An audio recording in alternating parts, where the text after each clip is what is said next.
మీరు ఒకటి చూసుకుంటే రీసెంట్గా ఒక ఇన్సిడెంట్ అయింది. ఒక ఒక కార్యకర్త ఇట్లానే ఆత్మహత్య చేసుకొని చనిపోయినారు బోరబండల. ఒక కార్యకర్తకు ఆత్మహత్య చేసుకుని ఇప్పుడు సేమ్ ఇట్లానే ఈ కార్యకర్త కూడా అలా జరిగితే ఎవరు రెస్పాన్సిబిలిటీ తీసుకోవాలి? ఇప్పుడు వాళ్ళ పిల్లం పిల్లలు ఉన్నారు, వాళ్ళకి పాప ఉంది, బాబు ఉన్నాడు. ఒకవేళ తిను భయపడి తను ఆత్మహత్య చేసుకుంటే ఎవరు రెస్పాన్సిబుల్ దానికి? తీసుకెళ్ళి ఒకవేళ కార్పొరేటర్ మనం చేసి ఉంటే, కొట్టి ఉంటే, కాల్లో చేతులు ఏదో తీసేసి లేక చంపేసి ఉంటే రెస్పాన్సిబుల్ ఎవరు? ఒక దళితునికి ఇంత జరిగితే మాట్లాడాలి అని అనుకుంటే ఎవరు ముంగలికి రావట్లేదు. మేము ఎంతైతే ట్రై చేస్తున్నాం. రాష్ట్రంలో కూడా ఎస్సీలకు సంబంధించి కూడా ఒక సెల్ ఉంది, ఒక న్యాయ వ్యవస్థ కూడా ఉంది. మీరేమన్నా అక్కడ కంప్లైంట్ చేసే ప్రయత్నం చేస్తారా? ప్రస్తుతానికి మేము ఈ రోజు అయితే ఇక్కడ నుంచి స్టార్ట్ చేసాము. ఆ రోజు జరిగినాక మేము మాట్లాడుతున్నాం, చెప్తున్నాం.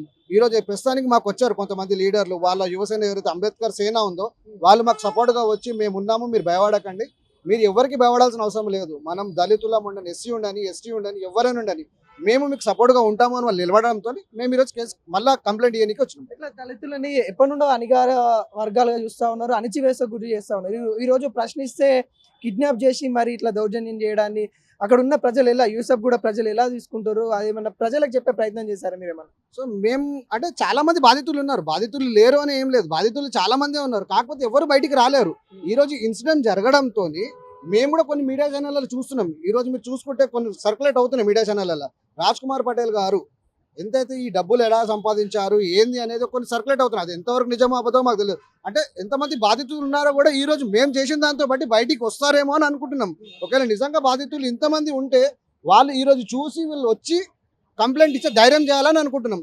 చాలా మంది ఉన్నారు, వాళ్ళే ఇప్పుడు ప్రెస్లో చాలా మందిని చూసారు, యూట్యూబ్ ఛానల్స్లో వాటిలో చూస్తూనే ఉన్నాం. ఇంత పైసా ఏడికెళ్ళి వచ్చింది, మీరు ఒక్కసారి ఈ ఇన్వెస్టిగేషన్ చెయ్యండి అని వాళ్ళు అడుగుతున్నారు. అది ఎంతవరకు నిజమో అబద్ధమో ఒక మీడియా ఛానల్ ఇస్తుంది అని అంటే ఏదో ఒక ప్రూఫ్ ఉంటేనే ఆ ఛానల్ పబ్లిష్ చేస్తాం న్యూస్. అది ఒకసారి చూడాలని మేము కూడా కోరుతున్నాం. ఇప్పుడు సీనుకు జరిగిన ఏదైతే ఇన్సిడెంట్ ఉందో అది ఇంకొకరికి జరగొద్దు అనే ఒక ఉద్దేశంతోనే మేము సీనుతో రావడం జరిగింది. అన్న ఇట్లా ప్రజాప్రతినిధులు, ఒక ప్రజలు ఎన్నుకున్న వ్యవస్థ నుండి వచ్చిన ఒక కార్పొరేటర్లు ఉన్న వ్యక్తి ఈరోజు దళితుల మీద ఇలా కిడ్నాప్ చేసి దాడి చేయడాన్ని ఇలా వస్తాం. ఏదో యూసుఫ్ కూడా కార్పొరేటర్ గారు ఉన్నారు, రాజేందర్ పటేల్ గారు, సొంత పార్టీ కార్యకర్త అయిన శ్రీనుని అంటే ఈయనకు రాజకీయంగా అడ్డుకుంటున్నా అంటే రాజకీయంగా ఎదుగుతుండ అని చెప్పి శ్రీను ఇప్పుడు రాబోయే ఎలక్షన్లో నాకు అడ్డుగా ఉంటాడని చెప్పి ఆయన అనుమానించాడు. ఎందుకంటే ఇతను ఎవరు శ్రీను దగ్గరికి ఎవరు పోయినా, ఏ పార్టీ వాళ్ళు పోయినా అన్న ఇది ప్రాబ్లం ఉందంటే శ్రీను కూడా రాజకీయంగా అంటే ఈయన సొంత పార్టీలో ఉంటే కూడా ఈయనకు రాజకీయం అంటే పవర్ లేకున్నా శ్రీను ఈయనకు తోచిన విధంగా సాయం చేస్తుండు పబ్లిక్కి, ప్రజలకి. ఏమ్మా వీడు ఇప్పుడే ఇంత చేస్తుండు, రానున్న రోజుల్లో నాకు అడ్డు వస్తాడని చెప్పే ఉద్దేశంతోనే. ఎందుకంటే మన బోనాల రోజు కొట్లాడైంది, వాళ్ళ ఫ్రెండ్స్ కొట్లాడితే నువ్వు మాలమాదిగా నువ్వు మా దాంట్లో నువ్వు వచ్చి నువ్వు ఎప్పుడేమేంద్రాబాయి నువ్వు కులం తక్కువడని చెప్పి అంటే నువ్వు ఒక కార్పొరేటర్గా ఉన్నావు అంటే ఎలా ఉన్నావు? అన్ని కులాల వారు ఓట్లు వేస్తేనే నువ్వు ఈరోజు కార్పొరేటర్ అయినావు, కానీ ఒక కులానికి కించపరచడం అంటే చాలా దారుణం. నువ్వు అన్ని కులాల వారు వేస్తేనే ఓట్లు వేసి గెలిచినావు కదా, నువ్వు ఒక కులాన్ని ఎలా కించపరుస్తావు కార్పొరేటర్ గారు? అంటే వీడు కొంచెం ఎదుగుతుండు రాజకీయంగా, నాకు అడ్డొస్తాడని చెప్పి మోక దొరికింది తీసుకుపోయి కార్లో తీసుకుపోయిండు. కానీ అదృష్టవశాత్తు కారు పంక్చర్ అవడం వల్ల అక్కడ కారు ఆగిపోయింది. ఆగిపోతే 20 మంది సీనును వీళ్ళంతా సరౌండింగ్ చేసారు. అప్పుడే సీను వాళ్ళ మిత్రుల నుంచి పోతుంటే ఏమైందో అని 20 మనోళ్ళు ఉన్నారని చెప్పి అదృష్టవశాత్తు సీను బయటపడ్డాడు. లేకుంటే ఆ రోజు సీనుకు ఏదో అంటే హత్యా ప్రయత్నం చేద్దామని కార్పొరేటర్ గారు కృష్ణానగర్ నుంచి 2 కిలోమీటర్ల దూరం తీసుకెళ్ళిండు. కనుక శ్రీనుకి ప్రాణహాని ఉంది. పోలీసు వారు, డీసీపీ గారు, కమిషనర్ గారు కార్పొరేటర్పై ఎస్సీ అట్రాసిటీ కేసు పెట్టాలి.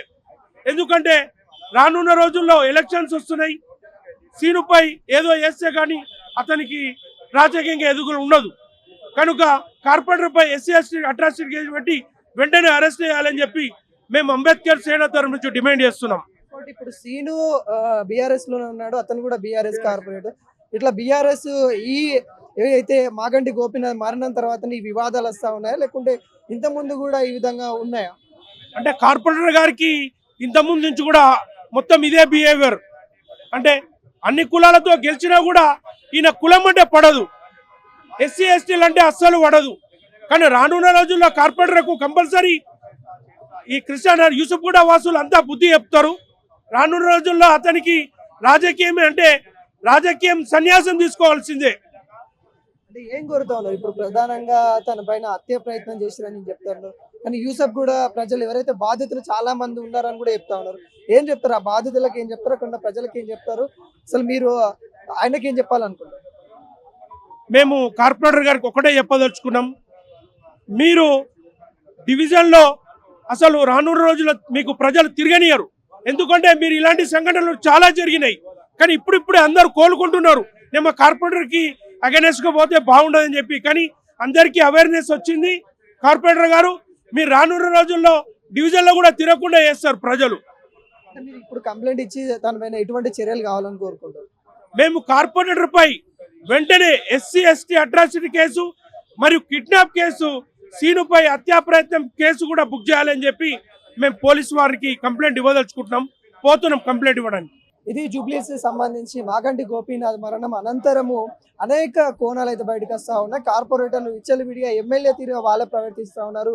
దళితులను పట్టించుకోకుండా దళితుల పైన దాడి చేస్తూ ఉన్నారు. దళిత వర్గం అంటూ కించపరచుకుంటా మాట్లాడుతూ ఉన్నారు అన్నట్టు కూడా దళిత సీను పైన కూడా అక్కడ ఉన్న కార్పొరేటర్ దాడి చేశాడు, తనను కిడ్నాప్ కూడా చేసి మరి దాడి చేశారు అన్నట్టుగా వాళ్ళు ఆవేదన వ్యక్తం చేస్తూ ఉన్నారు. వాళ్ళు ఖచ్చితంగా ఈరోజు జూబ్లీహిల్స్ పిఎస్లో అయితే కంప్లైంట్ చేయడానికి అయితే రావడం అయితే జరిగింది.